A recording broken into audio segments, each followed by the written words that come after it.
My son tried to ban me from his wedding to please his cruel fiancée. He didn't know his late father had left a letter for this exact day, a letter that would stop the ceremony and reveal the bride's true colors before he said I do. It was a small family gathering, just an early planning dinner, nothing fancy. Yet I arrived dressed with care, wearing the soft blue blouse Markus had always said made my eyes gentler. The room was warm with candlelight, filled with that syrupy chatter people use when they are pretending to get along. But even from the doorway, I felt the temperature shift. Lena's smile froze as if someone had pressed pause.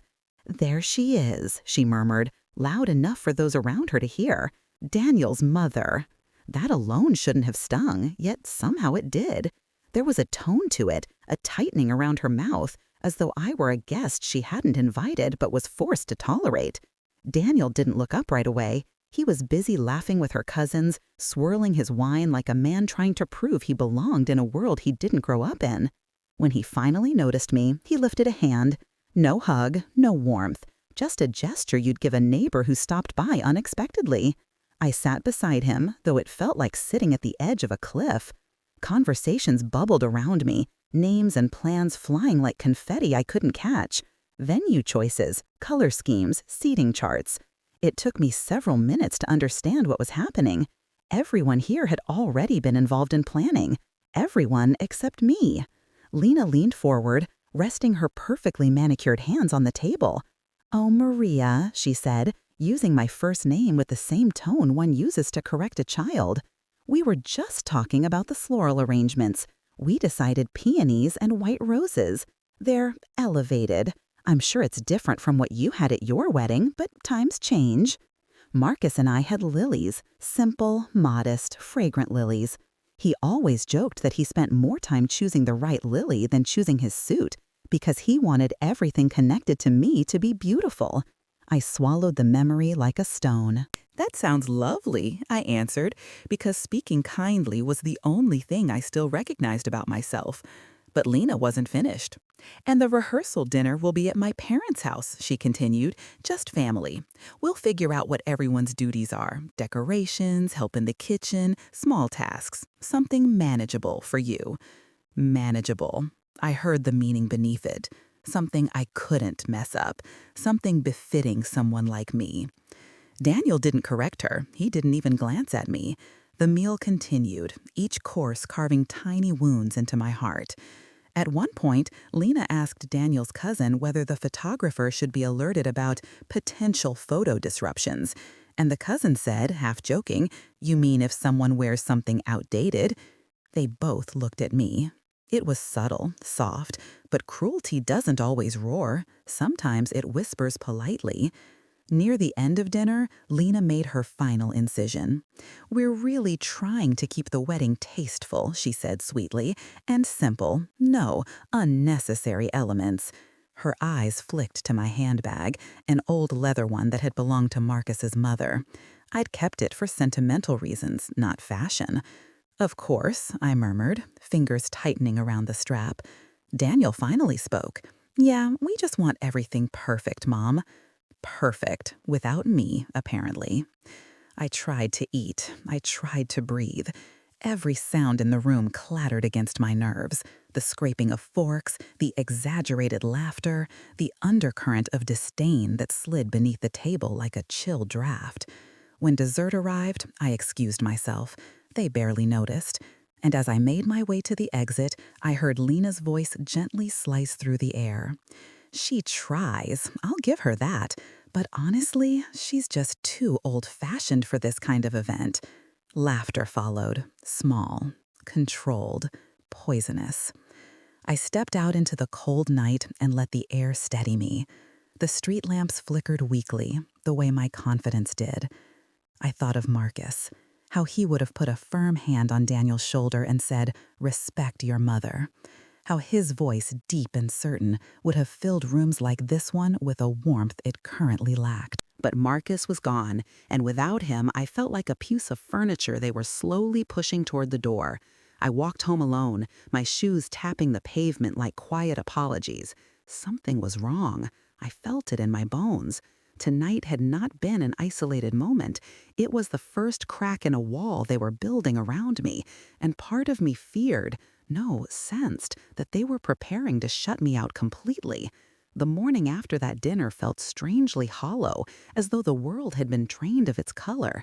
I moved through my home like a visitor, touching surfaces without feeling them, cleaning rooms that already gleamed, making coffee I barely tasted. It was astonishing how one evening could uproot so much inside me, unearthing doubts I thought I had buried years ago.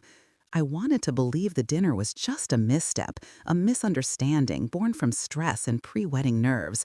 But reality began to unfold itself in quieter, sharper ways during the days that followed. It began with the photographs. A cousin of Daniel's posted a series of images online titled *Wedding Brainstorm Night, a cheerful parade of smiling faces, wine glasses raised in celebration. There they stood, Lena, her parents, her siblings, her cousins, and Daniel. My son was in the middle, grinning as though he belonged entirely to their world. They stood around a large oak table, littered with sample invitations, menu cards, swatches of fabric, and 3 open laptops. 3! And I wasn't invited. My chest tightened. Scrolling further, I found short video clips, someone filming Lena modeling wedding dresses as everyone clapped and cheered. Even what should have been private fittings were turned into a family spectacle, and every celebration of we was a reminder that I was not part of that pronoun. I set my phone down carefully, afraid I might crush it if I held it harder. A few hours later, I decided to call Daniel. My voice wavered slightly when he answered. "Hey, Mom," he said, sounding distracted. "Lena and I are in the middle of something. Can this be quick?" Quick? Speaking to his own mother? "I just wanted to ask," I began, forcing steadiness, "about the dress fittings, the venue visit. I didn't know you were doing all of that already." There was a brief pause, the kind that carries the weight of someone deciding how honest to be. "Oh, yeah, we figured you might be busy," he said. "Busy? With what?" I asked softly. "I would have made time. I want to help Daniel. I want to be part of this." He exhaled sharply. "Mom, please, don't make this into a thing. Lena's handling most of it, and it's easier for her to make decisions with her family." "I'm your family," I whispered. He didn't reply immediately, and the silence was a cruelty all on its own. Finally, he said, "I know, but Lena has a vision, and, well, she gets stressed easily. It's better if we keep things simple." Simple, another word that meant without you. We ended the call politely, but something jagged lodged itself inside me. That afternoon, I received a message from my niece, Sophia. She lived nearby and had always been warm toward me in that soft, unassuming way young people have. "Aunt Maria," she typed, "are you okay with not going to the planning meeting yesterday?" "What planning meeting?" I replied instantly. She sent a surprised emoji, then texted, "Oh, I thought you knew. It was family-only planning. Lena told us you had something else going on." Something else going on? I read the text 3 times before setting the phone down with trembling hands. My reflection shimmered faintly in the kitchen window, looking back at me not with age, but with a kind of stunned disbelief. How effortlessly they had rewritten the narrative. How easily they had made me invisible. I stared outside for a long moment, watching a pair of sparrows hop along the railing of the balcony. Even they seemed to have more companionship than I did at that moment. As days passed, each new decision about the wedding reached me indirectly, never through Daniel himself. I heard that Lena's uncle was officiating the ceremony. I learned that they had picked a string quartet, chosen a menu, and finalized the seating chart. All without my presence, my input, or my awareness. The distance between Daniel and me grew like a living thing, creeping into conversations that once felt natural. When we spoke, he sounded distracted, rushed, almost irritated by my very existence. "Lena thinks, Lena already decided, Lena said that." My name rarely appeared in the conversation, and if it did, it was brought up only as a complication. One evening, I walked through Daniel's old room, still preserved as he'd left it. Trophies on the shelf, photographs of us on vacations, a painting he made in school that Markus framed because he was so proud of him. I brushed my fingers against the frame. Markus had always been the bridge between the two of us. He had a way of grounding Daniel when his temper rose, a way of softening hard moments and teaching compassion without lecturing. Now that Markus was gone, I felt as though I were losing him all over again. I sat on Daniel's bed and allowed myself to cry quietly. Grief is a strange companion. It returns in shapes that do not resemble the original sorrow. Losing my husband and losing my son were different kinds of losses, yet somehow intertwined. When I finally stood, my eyes drifted toward the drawer where I kept the small stack of envelopes Markus left behind. He had written them in his final months, each sealed with wax and labeled only with my name. I hadn't opened most of them. I couldn't bring myself to. His handwriting alone felt like a wound. But that night, I touched the top envelope gently. Something inside it shifted. Not enough to reveal, but enough to remind me that I was not as alone as I felt. Life, I realized, was moving around me as though I were a ghost wandering through the living. Yet something deep inside whispered that this was only the beginning. The day of the rehearsal gathering arrived, dressed in the kind of false warmth that fools you into stepping outside without a coat. The sunlight looked gentle from my kitchen window, softening the edges of the buildings and turning the street into something almost welcoming. Almost. But inside me, something remained cold and uneasy, like a coin pressed against the skin.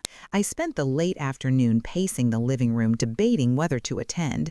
Family only, Daniel had said. He never directly invited me, yet he never explicitly told me not to come this time either. A sliver of hope, foolish, naive, insisted I should show up, if only to remind him I still existed. I put on a modest dress, one Markus used to admire, with tiny embroidered flowers along the neckline. I wore light perfume, brushed my hair twice, maybe 3 times. My reflection looked nervous, like someone preparing for an exam she hadn't studied for. The venue was only a short walk away, a charming little restaurant with amber lights glowing through its windows like a hearth. As I approached, laughter spilled onto the sidewalk. Glasses clinked, chairs scraped. Life went on without me. I stepped inside, hoping, yet again, that I was imagining their indifference. No one noticed me at first. They were gathered around a long wooden table, talking over each other, exchanging plans and compliments. And then Lena turned. A flicker of annoyance crossed her face, quick as a match being struck. "Oh, Maria," she said, sounding almost theatrical in her surprise. "You made it." I forced a small smile. "I wasn't sure of the plans, but—" "We figured you'd be tired," she cut in. "These gatherings can be a lot for you. For me." She gestured half-heartedly to a seat at the far end of the table, one chair noticeably out of the inner circle. The kind of seat you offer someone you hope won't stay long. Daniel barely glanced at me. He was leaning over the table with one of Lena's cousins, reviewing the seating chart. He used to ask my opinion on everything. Now he didn't even register my presence. I eased into the chair, folding my hands in my lap. The conversations around me swirled like a fast-moving river, and I sat at its edge, unnoticed. After a few minutes, I leaned toward Daniel. "Sweetheart," I said softly, "I saw the seating chart. Where will I be sitting at the ceremony? I just want to prepare." He didn't look up. "We haven't decided yet." "Oh," I murmured. "I thought the mother of the groom usually—" "Mom," he snapped under his breath, "please don't start. Lena is stressed enough." Lena gave me an angelic smile, the kind that sharpens instead of softens. "We'll figure it out later," she said, returning to her conversation as though someone had pressed play. Heat crept into my cheeks. I sat there, praying the evening would end quickly. But humiliation is a slow performer. It doesn't rush its scenes. During dessert preparations, Lena stood and clapped her hands. "Okay, everyone, let's talk rehearsal flow." People quieted. Her voice filled the room. She listed roles. Her father walking her down the aisle, her sister adjusting the veil, her cousins helping with the decorations, her mother coordinating the photographer. She spoke with confidence, authority, entitlement. Then someone asked, "What about Daniel's mom?" A hush fell. Lena hesitated, not because she didn't know the answer, but because the truth was fragile and she needed to lace it with sugar. "Well," she said slowly, "we love Maria, of course, but we're keeping the ceremony streamlined. Too many moving parts can ruin the aesthetic, you know." Aesthetic?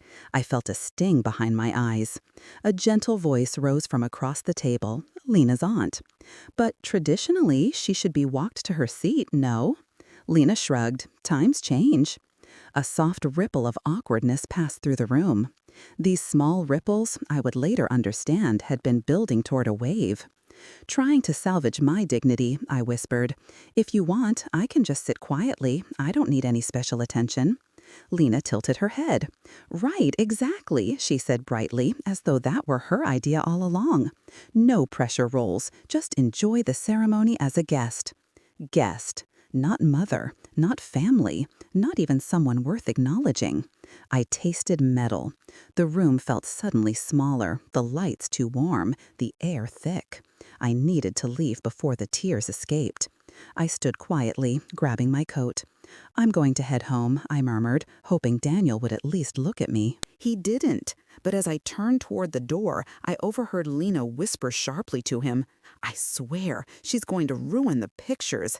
Can't she at least dress modern? And she always looks so lost." My footsteps faltered. Daniel replied softly, "Just ignore her. She'll figure it out." Figure what out? My place or my absence? My heart cracked in a way I had never felt before. I walked out into the crisp night air, tears slipping down before I could stop them. The pavement glistened beneath street lamps, and my breath came in small, shaky clouds. I hadn't walked more than a block when my phone rang. Daniel. I hesitated before answering. "Mom," he said, sounding irritated rather than concerned, "why did you leave like that?" His tone scraped something raw inside me. "I didn't feel welcome, Daniel," I whispered. He exhaled loudly. "Mom, please don't make this harder. Lena is under a lot of pressure. If you just relax and try to fit in, things would be easier." Easier for whom? I steadied my voice. "I'm your mother. I shouldn't have to asterisk fit in to be allowed to stand beside you." Silence stretched between us. Then he delivered the sentence that would tear through everything that remained intact inside me. Maybe it's better if you sit this one out." A cold wind moved across my skin. "Sit the wedding out?" I repeated, barely breathing. "Just until things calm down," he muttered. "Lena thinks, well, she thinks it's best. And honestly, I agree." There it was, spoken aloud, sharpened into truth. They didn't want me there. My voice trembled, yet held. "I see." We ended the call soon after. And that night, alone in my dim living room, I pressed a hand over my mouth to muffle the sobs that shook through me. My eyes drifted toward the small box containing Markus's letters. One envelope lay at the top, the one I'd touched days earlier. For the first time since he died, I felt his presence not as grief, but as a question, a whisper, a warning. I reached for the envelope, and with trembling fingers, I broke the seal. The envelope opened with the soft crackle of old paper, a sound far too gentle for the storm it unleashed inside me. Markus's handwriting, steady, bold, unmistakably his, stared back at me like an old friend stepping out of the dark. I traced the curve of the first letter with my fingertip. Even that simple gesture made my breath hitch. Asterisk, "My Maria," it began. My eyes blurred immediately. It had been months since I last heard his voice, yet here it was, rising from ink and memory, soothing and commanding all at once. "If you are reading this, something has happened that I feared might one day come to pass." My fingers tightened on the page. I read on. I watched Daniel grow, and I loved him with every part of my heart. But I also saw how easily he bends to the approval of others. He has a good soul, but sometimes he forgets where he comes from. And he forgets who stood beside him when life was difficult. A lump formed in my throat. Markus had always seen Daniel with unnerving clarity. If the day ever comes when he turns his back on you, when he forgets what we taught him, please do not fight alone. Call Herr Weiss. Herr Weiss, the lawyer, our family attorney, a man Markus trusted enough to name in a letter meant only for my eyes. He knows what to do, and he will know why you are calling. The last lines were softer, almost tender. "You were the heart of our family, Maria. If our son loses sight of you, then let my voice guide him back. Do not allow yourself to be erased. I am gone from your side, but not from your story." I read the letter twice, 3 times. My heart pounded with equal parts sorrow and something else, something small but undeniably rising, a flicker of resolve. Outside, the street lamps hummed softly, casting long shadows across my living room. I stared at Marcus's words, letting them anchor me. For so long, I had been drifting in a fog of loneliness, trying to convince myself that kindness alone would mend everything. But marriages are not saved by ignoring the cracks, neither are families. I folded the letter gently and placed it on the table. That night, sleep refused to come. I lay awake replaying Daniel's voice. Asterisk, maybe it's better if you sit this one out. Again and again, feeling each syllable bruise something fragile inside me. The next morning, exhaustion clung to me like a second skin, but determination burned beneath it. I showered, dressed, and walked to the office of Herr Weiss. It was a modest building, with ivy climbing the walls and a bronze sign that gleamed in the winter sun. Inside, the waiting room smelled faintly of polished wood and old books. The receptionist, a woman with kind eyes, greeted me gently. "Do you have an appointment?" I hesitated. "No, but my husband, Markus Bauer, he told me to come here. Or rather, he wrote it." Recognition flickered immediately in her expression. "One moment, please." She disappeared into a hallway and returned seconds later. "He'll see you now." My heartbeat quickened as I stepped into the office. Bookshelves lined the walls from floor to ceiling, filled with thick legal tomes and tidy leather-bound files. Behind a large oak desk sat an older man with silver hair and small, intelligent eyes behind round spectacles. "Frau Bauer," he said warmly, rising to shake my hand. "I've wondered when you might come." I blinked. "You expected me?" He nodded slowly. "Your husband entrusted me with certain documents. He feared there might come a time when Daniel lost his footing." Lost his footing? Such a generous way to describe the cruelty I had endured. I sat, and Herr Weiss pulled a heavy file from a drawer. "Your husband left behind a structured estate plan," he said, patting the folder. "He made decisions intended to protect you and guide Daniel." I swallowed hard. "What kind of decisions?" He opened the file with deliberate care. "Asset allocations, property deeds, a trust, instructions that were to remain sealed unless you requested them." My chest tightened. Markus had been preparing long before I even suspected trouble. "What does any of this have to do with the wedding?" I asked. Herr Weiss leaned back and folded his hands. "A great deal." He slid a document toward me. "This trust," he explained, tapping the page, "holds the majority of your husband's estate. Daniel is the primary beneficiary, yes, but, and this is important, he cannot access the full inheritance unless you, his mother, are present at his wedding as an honored guest." I stared at him in stunned disbelief. "What?" I whispered. "It was your husband's wish," Herr Weiss said gently. "He believed the day Daniel marries is symbolic, a moment where the past and future meet. Markus wanted you to stand in both places, and he feared that, depending on the woman Daniel chose, your role might be compromised." My breath shook. "He saw this coming," I murmured. "In his way," the lawyer replied. "He trusted that you would come here if you needed help, and he trusted me to carry out his instructions." I pressed a hand to my mouth. The weight of it was overwhelming. Marcus's foresight, his love, his protection reaching across time. "What are the conditions?" I asked finally. Herr Weiss smiled faintly. "Simple. You must attend the wedding, publicly, without being removed, insulted, or relegated as an afterthought.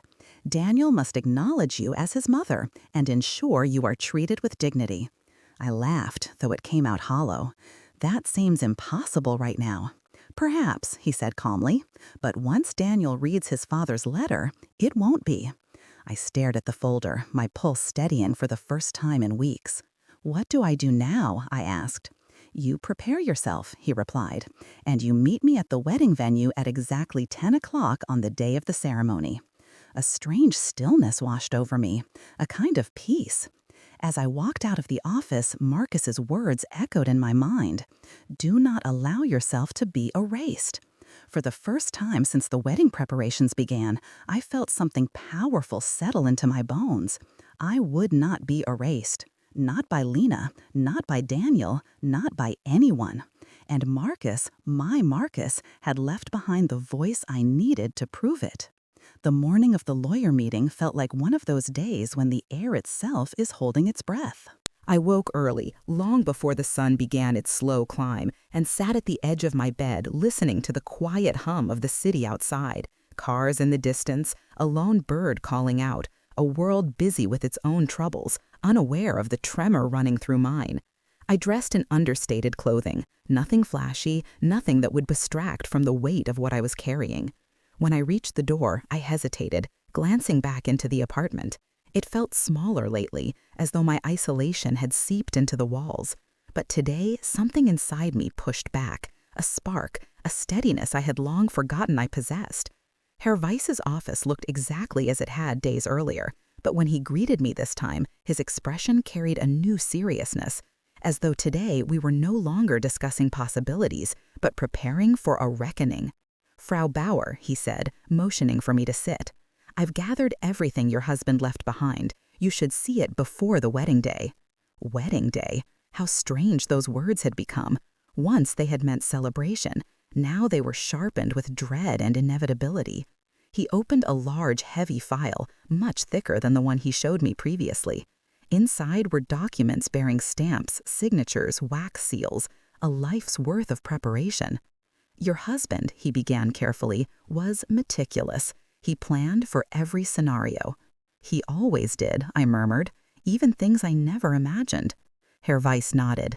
Markus wasn't a man who acted impulsively. When he realized his health was declining, he gathered everything he believed Daniel would need someday, and everything you would need if Daniel lost his way. The gravity of those words pressed into me.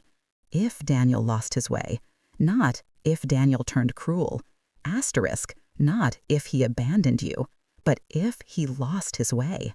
Markus believed our son could be guided back. Let's begin, the lawyer said gently. He opened the first section. Here is the distribution of assets, properties, investments, savings accounts, insurance payouts. The trust your husband established contains the largest portion, nearly everything that would secure Daniel's future. I swallowed. Markus had always been forward-thinking, always planning a stable future for our son. He wanted Daniel to have the freedom to build a family, I whispered. Yes, Herr Weiss said softly, but not at the cost of treating his own mother with disdain. He turned another page. This document outlines the conditions tied to Daniel's inheritance. You are listed as not merely a guest, but an essential participant in the wedding. He read aloud. Asterisk, the ceremony shall not proceed to legal finality unless my wife, Maria Bauer, is present, seated among honored guests, acknowledged publicly as the mother of the groom, and treated with respect due to her station. My throat tightened. Markus had written that. He had used the word station, not as in wealth, as in dignity. The lawyer continued. If these conditions are not met, Daniel cannot claim access to the trust until he reaches 50 years of age, and even then, a reduced portion. 50, a lifetime away for him. A soft gasp escaped me. He really thought this might happen? No, the lawyer corrected kindly. He feared it could. There's a difference. I stared down at the papers. And what do I have to do? He tapped the final section. All you must do is attend. I will handle everything else. Attend? The very thing Daniel and Lena had decided I shouldn't do. A spark of heat glowed somewhere deep inside me. Not rage, not yet, but something firmer. A reclaiming. What about the letter? I asked quietly. The one Markus said you would deliver. Herr Weiss reached into the inner pocket of his jacket and withdrew a smaller envelope. It was sealed with dark wax, the imprint of Markus's initials stamped into it. This, he said, placing it gently before me, is to be given to Daniel on the day of the wedding. His father wished for him to read it before exchanging vows. I touched the envelope, the wax seal cool and smooth beneath my fingertip. What does it say? He smiled faintly. I don't know. Markus insisted no one should read it but Daniel himself. But whatever is inside, it will matter. Markus believed it would be enough to anchor him. I nodded slowly. My pulse thrummed with a rhythm I hadn't felt in months. Purpose, a direction unfolding. The lawyer leaned back, studying me. How are you feeling about all of this? How was I feeling? A week ago, I might have said broken, unwanted, erased. Now, something inside me had shifted. Markus's words, Herr Weiss's guidance, the clarity of legal ink on paper, they had all formed a shield around me. A quiet assertion that I had worth, that I belonged, that I was not the fragile afterthought Lena wanted me to be. I'm nervous, I admitted, but I'm also ready. Good, he said, because this will not be easy. Lena's family may try to stop you. Daniel may be cold, but we have the law. And more importantly, we have truth. I exhaled slowly. What happens when I arrive at the venue? I will meet you there at a set time. You will attempt to enter as any guest would. If they deny you, remove you, or speak to you with disrespect, we will intervene immediately. And if they do let me in? The lawyer adjusted his glasses. Then I will approach Daniel with his father's letter. Once he reads it, everything will change. Change. The word held equal measures of hope and sorrow. I imagined Daniel's face, the little boy with scraped knees and wide eyes, the teenager who sat at the kitchen table with Markus, learning how to tie a tie, the young man who no longer saw me unless I blocked his path. Which version of him would read that letter? We finished reviewing the documents, and as I stood to leave, Herr Weiss said, Markus loved you deeply. His planning was not born of control, it was born of devotion. My eyes stung. I know. He escorted me to the door. Prepare yourself, Frau Bauer. The wedding day will define more than just a marriage. Outside, a light breeze stirred the leaves along the pavement, carrying with it the faint scent of early spring. I paused, letting it brush my face. For the first time in weeks, the air didn't feel heavy. As I walked home, Markus's last words in the letter repeated themselves in my mind. Do not allow yourself to be erased. And for the first time, I felt I wouldn't be. The morning of the wedding arrived wrapped in a heavy stillness, the kind that settles over a city before a thunderstorm. Even the air felt expectant, as though the sky itself was leaning in to witness what would unfold. I woke before dawn, unable to sleep any longer, my mind buzzing with images of faces, voices, and outcomes I couldn't predict. I sat at my kitchen table, hands wrapped around a warm cup of tea, letting the steam trace soft trails into the cool air. My apartment was quiet, too quiet, and for a moment the loneliness threatened to swallow me. Yet beneath it pulsed something sturdier, a thin, unwavering thread of determination. Markus's letter had rooted it deep inside me. By 6 o'clock, I stood before my wardrobe, staring at the limited collection of dresses I owned. None of them were new. I had never been a woman who cared about chasing trends.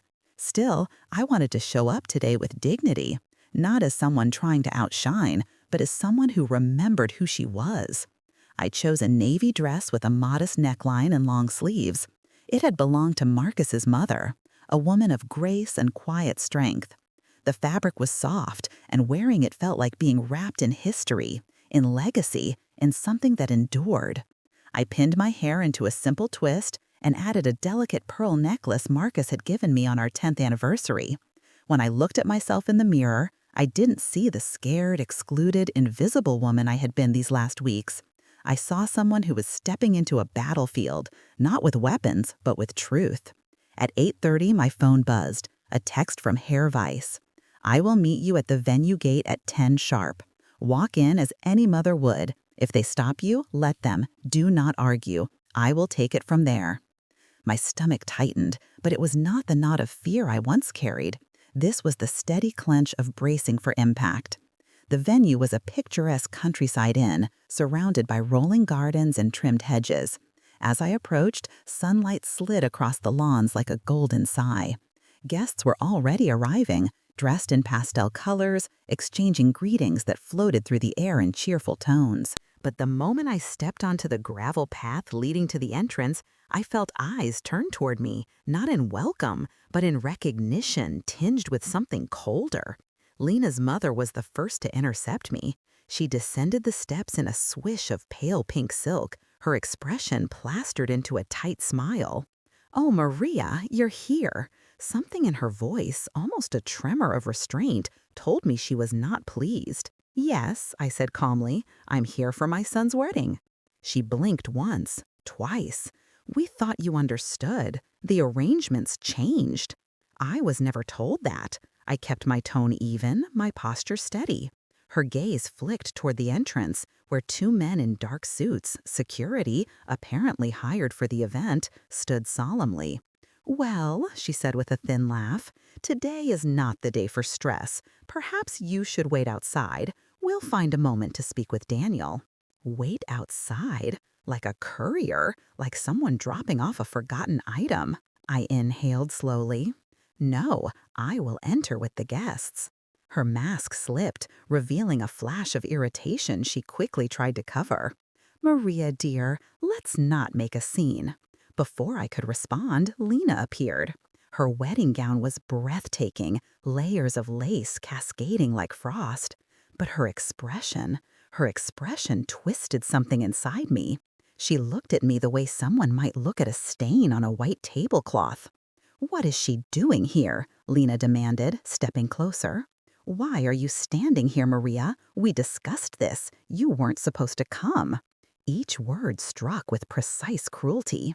"I am Daniel's mother," I replied softly. "This is my son's wedding." "That's exactly why you're making things harder," she hissed. "You always do this. You make everything about yourself." Shock fluttered through me. "I haven't said a single thing, Lena."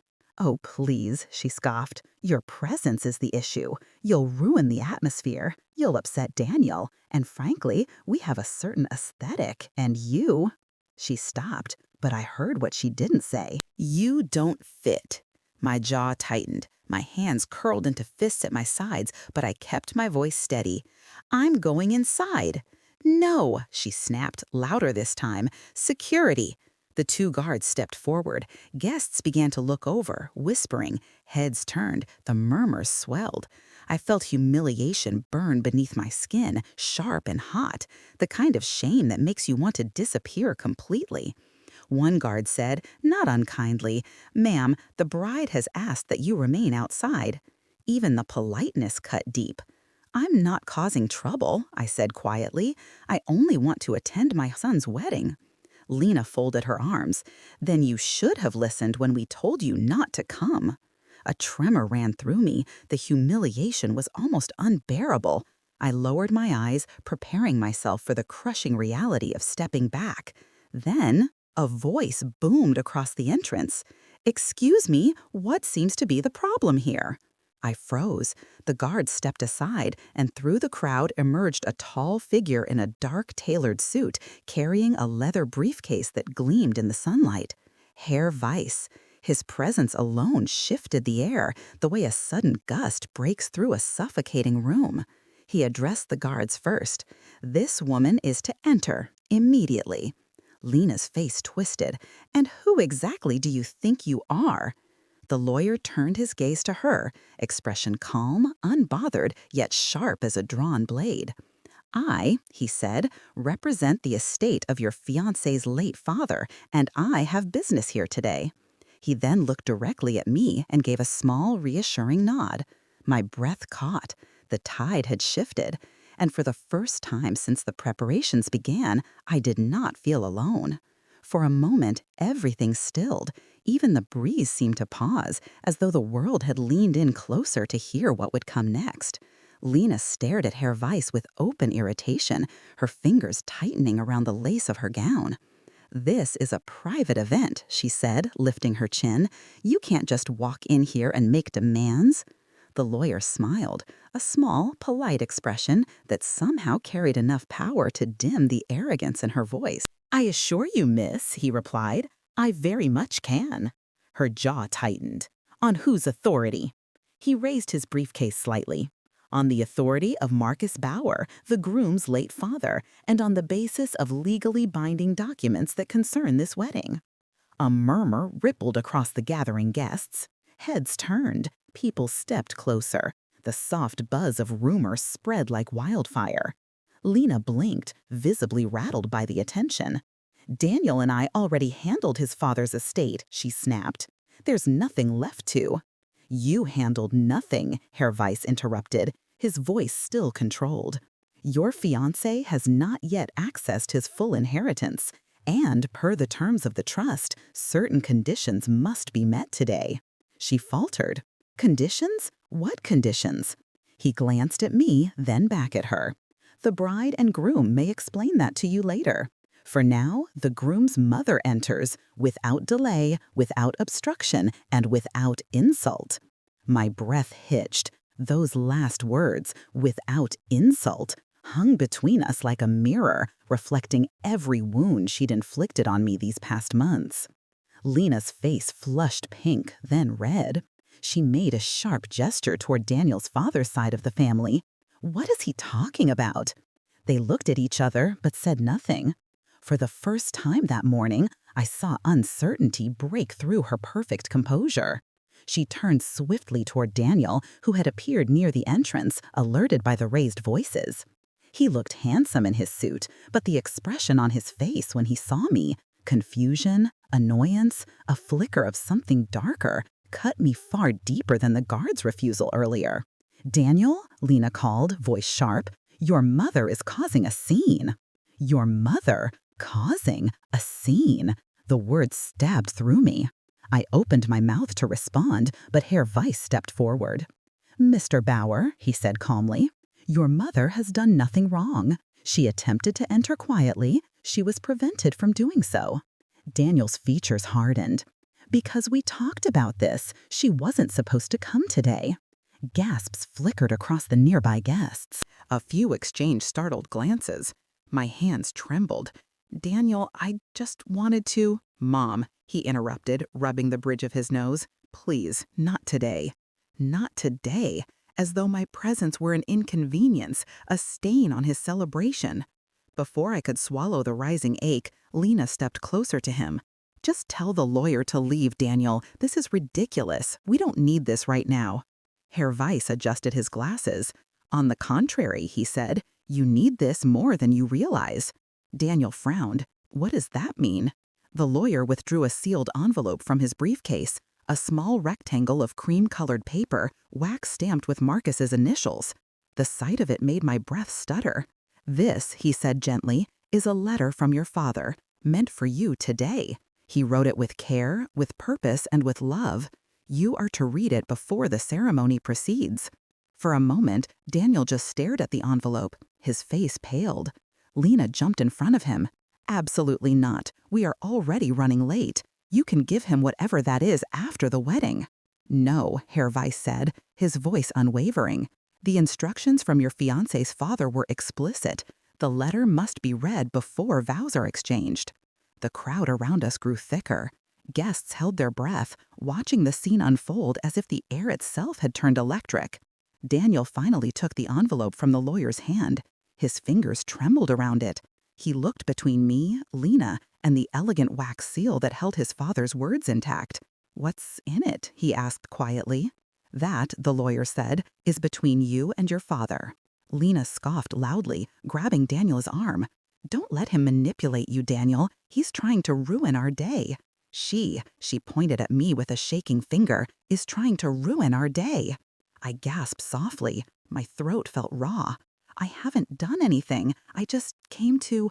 You came to cause stress, Lena shouted, shocking several guests into stepping back. You always do this. You make everything about you. Why can't you just disappear for once? Something inside me cracked, not shattering, but splitting open in realization. This wasn't just conflict. This wasn't just tension. This was a woman who wanted me erased completely, removed from my own son's life, cut out, dismissed, diminished. Daniel turned to her. Lena?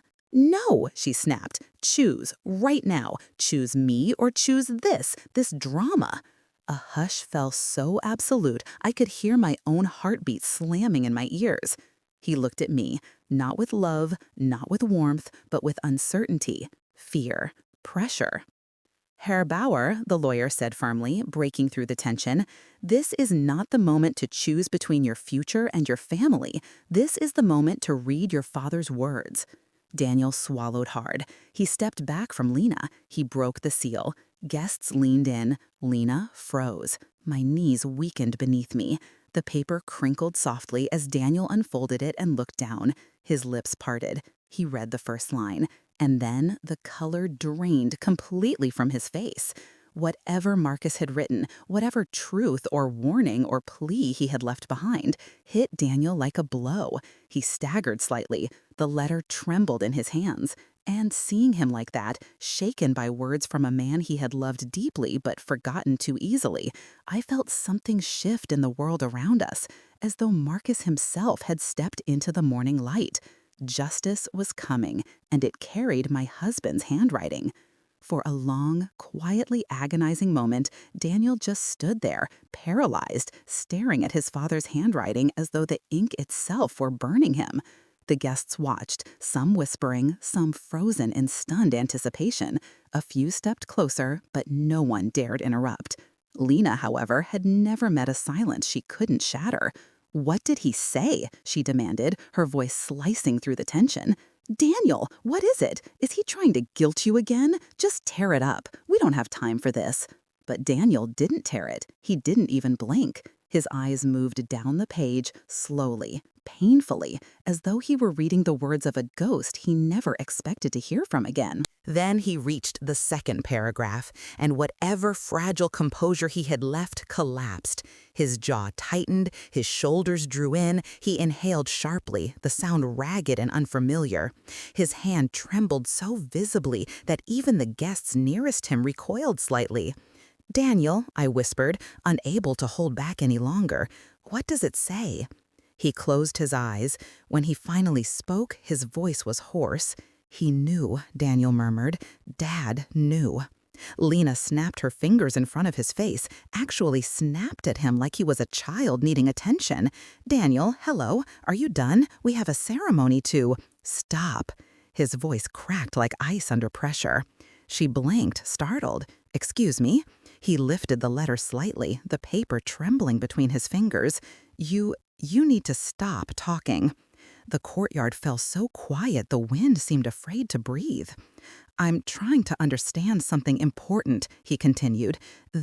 He shook the letter, "this isn't just a message, it's a warning." Lena's laugh came out brittle. "A warning? About what? About me? Oh, don't be ridiculous. He never even knew me."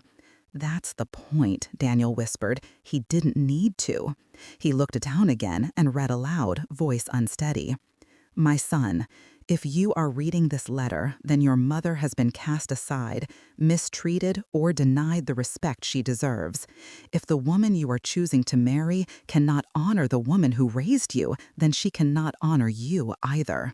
A collective gasp erupted from the guests. My hand flew to my mouth.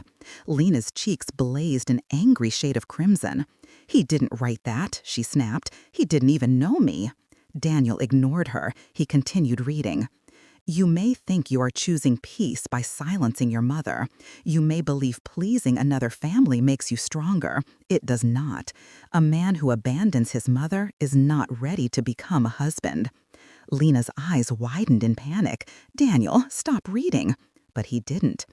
"If you have begun to treat her as less or allowed others to do so, then I have failed you in life and must guide you in death. Your mother is your anchor, your history, and your moral compass.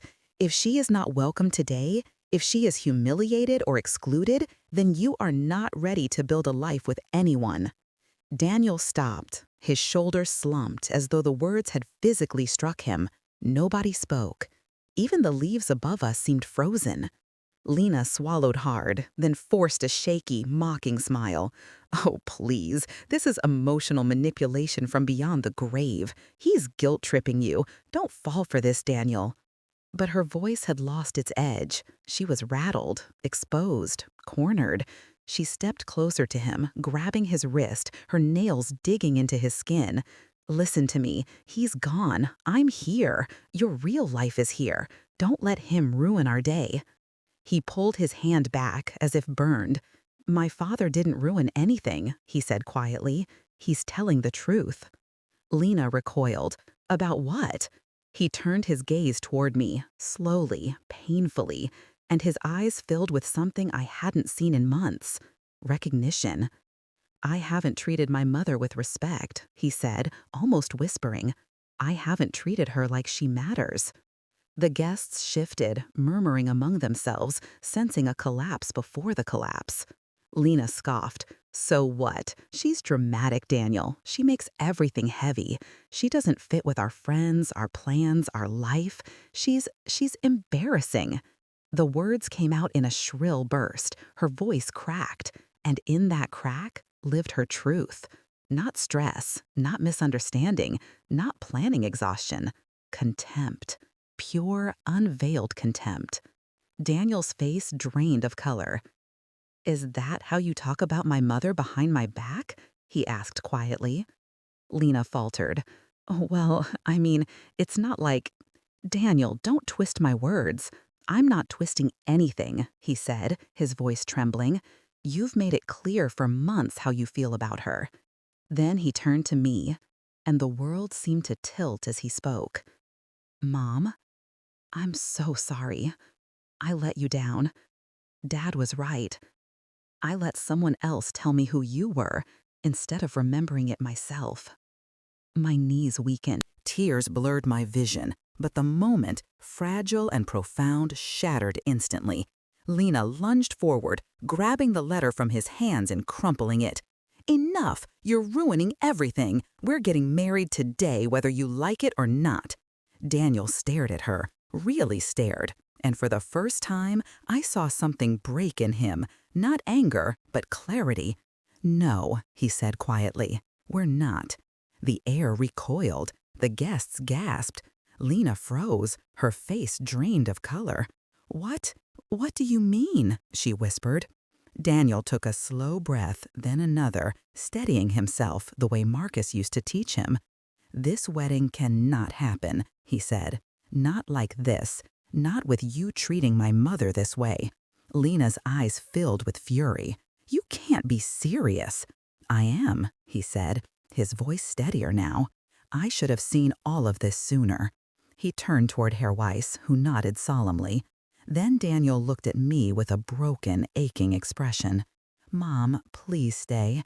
I need to talk to you. I need to fix things." My heart cracked, but this time not from pain, from possibility.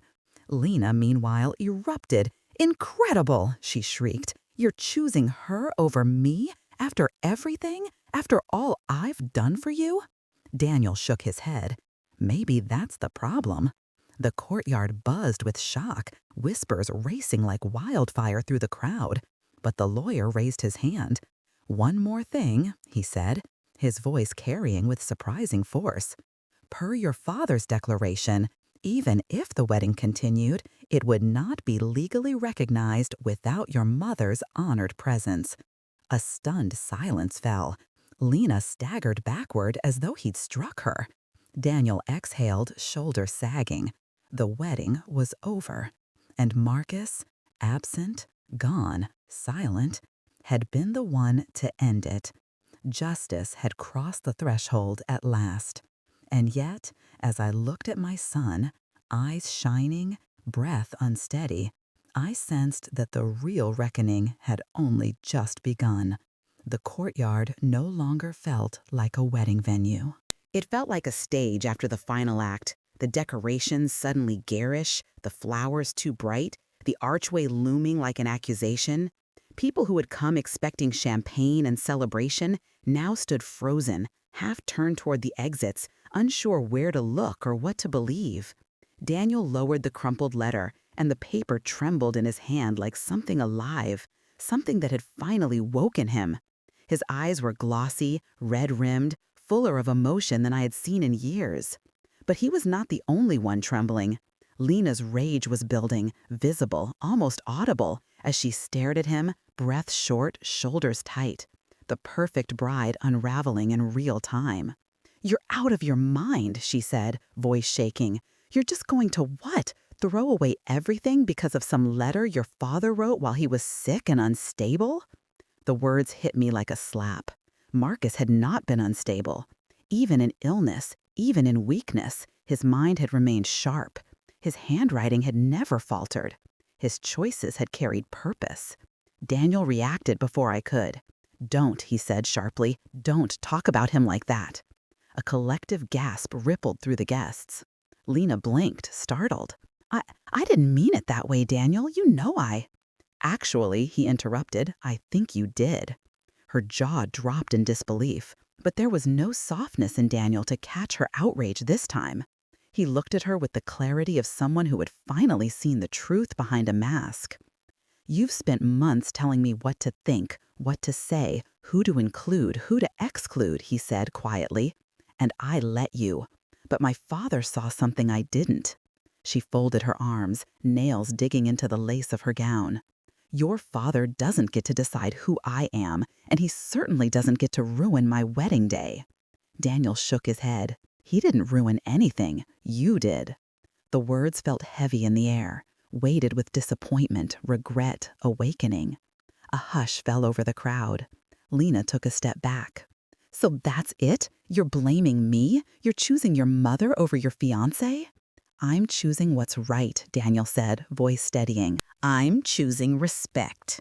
Lena scoffed. "Oh, please. The woman is fragile. She makes everything emotional." She gestured toward me with unmasked contempt.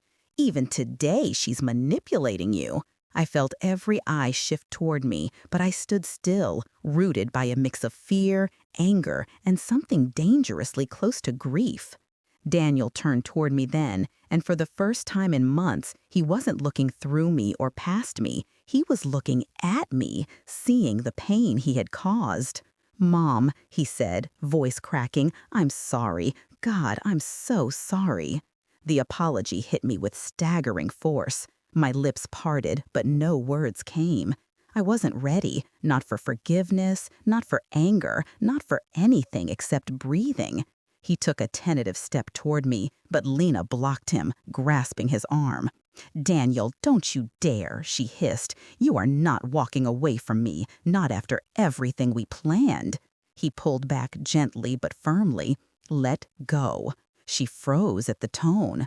Guests murmured, shocked. Some looked pityingly at her. Others looked away, embarrassed for her. Her breathing quickened.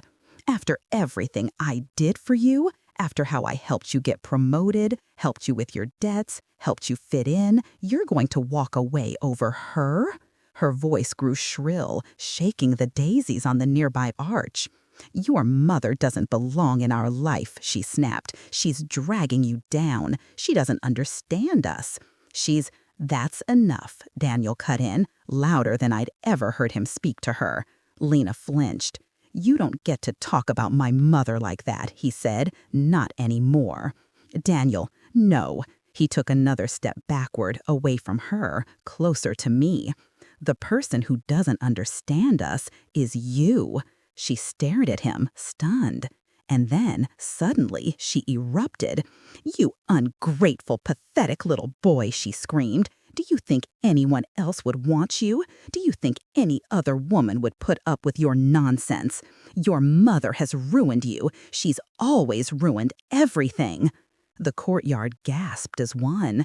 Daniel stiffened as though hit. And that was the moment. The moment Lena revealed the truth she'd kept hidden beneath practiced sweetness, beneath curated charm. The truth that Markus had predicted. The truth that had pushed him to leave behind that letter. The truth that Daniel finally saw clearly. He straightened. His expression hardened into something resolute. "This wedding," he said quietly, "is over." Lena's mouth fell open. "You can't be serious." "I am." "No," she whispered. "No, you don't get to do this. Not after everything. Not after all the money my parents spent. Not after the years I put into molding you." His eyes widened. "Molding me?" She froze. He shook his head slowly. I don't know who I've become these past months, but I know one thing. I don't want to be the man who treats his own mother the way I did. Lena's voice cracked. You're making a mistake. Maybe, he said, but it's mine to make. Her breath hitched, her fury collapsing into wild, frantic disbelief. For a moment, she looked around the courtyard as if begging someone, anyone, to step in and save her. But there was nothing to save. Her perfect day had dissolved into dust. Daniel turned to me again, eyes soft but full of regret. I don't expect you to forgive me. I don't deserve it. But Dad was right. I lost my way, and I need to find it again. My chest tightened painfully. Tears burned hot behind my eyes. Daniel, my voice quivered. You're my son. I couldn't finish. Emotion flooded too fiercely. He took a hesitant step closer. Can we talk? Not here, not now, but today. Please. I nodded, too overwhelmed to speak. Meanwhile, Lena let out a choked scream. This is unbelievable! You are unbelievable! She ripped off her veil, threw it to the ground, and stormed away from the courtyard, shoving past guests who stumbled out of her path. Her parents followed quickly, their faces a blend of shock and mortification. As she disappeared through the venue gates, the silence she left behind was staggering. A celebration had crumbled. A union had ended. But something else, something far more profound, stood trembling in its place. Truth. Accountability, a spark of reconciliation. Daniel turned to the crowd, clearing his throat. I'm sorry, he said softly. There won't be a wedding today. And then, turning back to me, he whispered, Dad saved me today, and he saved us too. I exhaled, shaky and soft. For the first time since Markus died, I felt him with us again, not as grief, but as guidance. After Lena's screams faded into the distance and the hum of gossip quieted to a stunned lull, the courtyard seemed to exhale. The chairs, the flowers, even the archway, so meticulously crafted to frame a future that no longer existed, stood as silent witness to truths that could no longer hide behind lace and champagne. Daniel stood before me, shoulders slumped, eyes swollen with regret. He looked so much like Markus in that moment, not the confident man my husband had been, but the younger version of him, the version still learning how to be accountable. Guests began to disperse, some whispering words of sympathy, others quickly retreating to avoid the rawness lingering in the air. A few approached me, offering gentle nods or hushed condolences as though I were the one left at the altar. In truth, perhaps I was, in a different way. Herr Weiss stayed beside me until the crowd thinned. His presence was a steady pillar in the churn of emotion. When Daniel approached, the lawyer gave a small, respectful bow. I trust you understand your father's wishes now, he said softly. Daniel nodded, swallowing hard. I do. I'm ashamed it took a letter for me to see it. Sometimes, the lawyer replied, the hardest lessons arrive at the moments we least expect, but arriving is what matters. With that, he placed a hand on Daniel's shoulder, a gesture that held both kindness and quiet admonition, then turned to me. Frau Bauer, he said, your husband would be proud of your strength today. My throat tightened. Thank you. If either of you need anything further, he added, you know where to find me. And with a final nod, he walked away, leaving Daniel and me alone in the echo of what should have been a wedding, but instead became a reckoning. Daniel approached slowly, almost cautiously, as though he feared I might turn away. His voice was barely above a whisper. Mom, can we go somewhere to talk? I looked at him, really looked at him, and saw two men layered in one, the son who had drifted away and the son who was trying desperately to find his way back. Yes, I said quietly. Let's talk. We walked to a nearby garden path lined with trimmed hedges and white stones. The venue staff had already begun dismantling the decorations, the arch coming down, the flowers being gathered, the chairs folded and stacked. The sound of it echoed faintly behind us, like the careful dismantling of a life built on shaky foundations. We found a wooden bench under a birch tree. He sat first, elbows on his knees, head in his hands. I remained standing for a moment, gathering the courage to face the vulnerable truth of what came next. When I finally sat beside him, he exhaled a long, trembling breath. "I messed everything up," he said. "I hurt you. I let her dictate how I treated you. Daniel," I interrupted gently, "you lost your way, but you're here now." He shook his head. "That doesn't excuse what I did. I knew she didn't like you. I knew she made you uncomfortable, and I let her decide everything because I was scared of conflict. I thought keeping her happy meant keeping peace." "You thought love meant compromise," I said softly. "But love without respect is not love." He looked up at me, tears glistening in his eyes. "Dad knew. He saw through everything, even before it happened." "Yes," I whispered, voice tightening. "He did." Daniel's voice cracked. "I miss him, Mom." The confession broke something inside me, but not in the painful way I expected. It broke like a shell cracking open, releasing what had been trapped. He leaned back, staring up at the sky through the swaying birch leaves. Reading that letter, it was like he was standing right in front of me, telling me to wake up. I didn't realize how far I drifted. I placed my hand on his. He didn't pull away. "Your father always believed you were a good man," I said. "A man who sometimes needed guidance, yes, but a good man." He nodded slowly, and he believed in you more than anyone. Silence settled between us, not heavy, but reflective. The wind rustled through the leaves, carrying the faint scent of roses from the dismantled archway. After a moment, Daniel spoke again. "Mom, do you think you could forgive me?" I inhaled deeply. Forgiveness is rarely a lightning strike. More often, it is a slow dawn, a gradual shifting of shadows into light. "I don't know if I can forgive everything today," I said honestly. "Some wounds need time to breathe. But I can start forgiving, and I want to." Relief washed across his face like a quiet tide. He nodded, wiping his eyes with the back of his hand. "Thank you. That's more than I deserve." "No," I replied softly, squeezing his hand. "It's exactly what your father wanted." We sat a while longer, just mother and son. Not perfect, not healed, but finally facing the same direction. Eventually, Daniel exhaled deeply. "I need to end things with Lena properly. I need to understand how I let myself get so lost. I need to rebuild myself." "And when you're ready," I said, "we can rebuild together." He nodded. And then, almost shyly, he whispered, "Would you come home with me for a while? I don't want to be alone today." Emotion struck me like a soft blow. "Yes," I said, "I'll come with you." We rose and walked out of the garden. Staff continued pulling down decorations behind us, their movements methodical and unceremonious.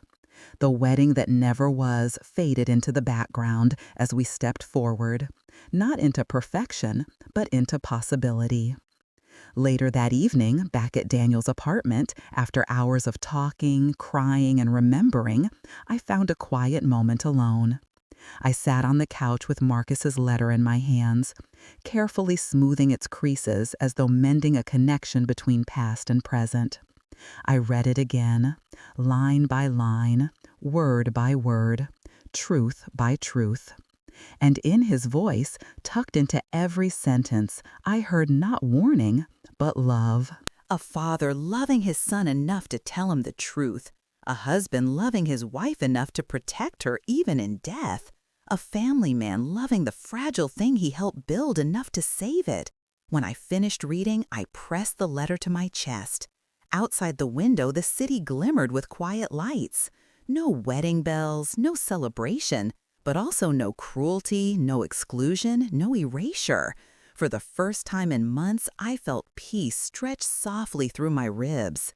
Markus had saved us. Daniel had chosen the right path. And I, after everything, was still standing. The story of our family wasn't over. It was beginning again.